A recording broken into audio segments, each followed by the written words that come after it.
Ok, le 9 avril, c'est le 100e jour d'une année bissextile. Donc aujourd'hui, c'est le 100e épisode de 2020. Donc je pensais qu'on pourrait simplement parler du nombre 100. 100. Tout d'abord, comme d'habitude, voyons la prononciation. Vous aurez d'abord hun, avec le son du H et le son E, hun, et ensuite la dernière syllabe est non accentuée.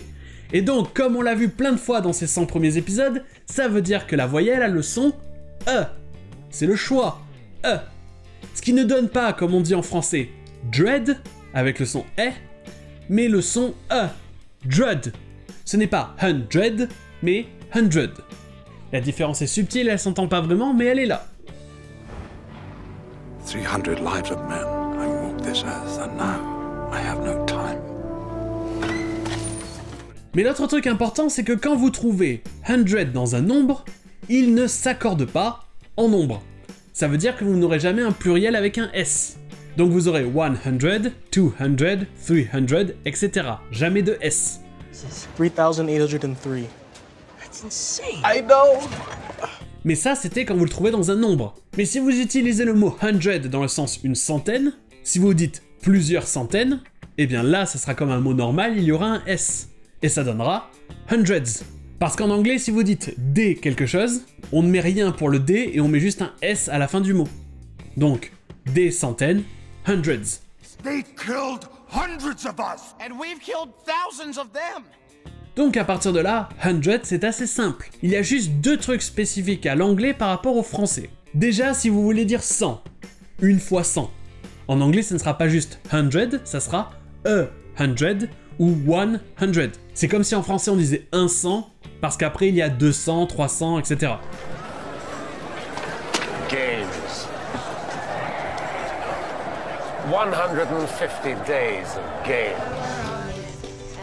Hey, did you put like 100 things of Tic Tacs in my mailbox? Oh, yeah. Et après, il y a un deuxième truc plus particulier. Imaginez qu'en anglais vous voulez dire 1200. Vous pourriez dire 1200. Littéralement 1200. 1200. Eh bien en anglais vous trouverez une façon encore plus courante de le dire. Ce ne sera pas 1200 mais 1200. C'est-à-dire littéralement 1200. Oui, parce que 1200 c'est aussi 12 fois 100. 1200, 1200. 1200 includes a 9-course champagne Thanksgiving dinner. $1,200 is a little rich for my blood, Harry. Et ça, c'est très commun en anglais. Vous trouverez ça d'ailleurs probablement plus souvent que 1200. Et ça ne marche que dans certains cas. Les nombres de 4 chiffres, dont seulement les deux derniers chiffres, sont des zéros. Nous aurons donc par exemple 1200, 1200, 1200, ou alors nous aurons 2400, qui sera donc 2400, 2400, ou encore 8700, qui sera donc 8700, 8700. 1,500 people that I never met, never had no problem with get killed.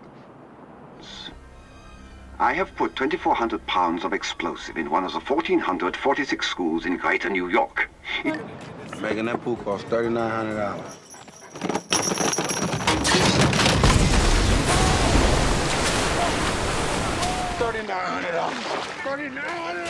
Et voilà pour ce 100e épisode sur le nombre 100. Et sur ce, je vous dis à demain!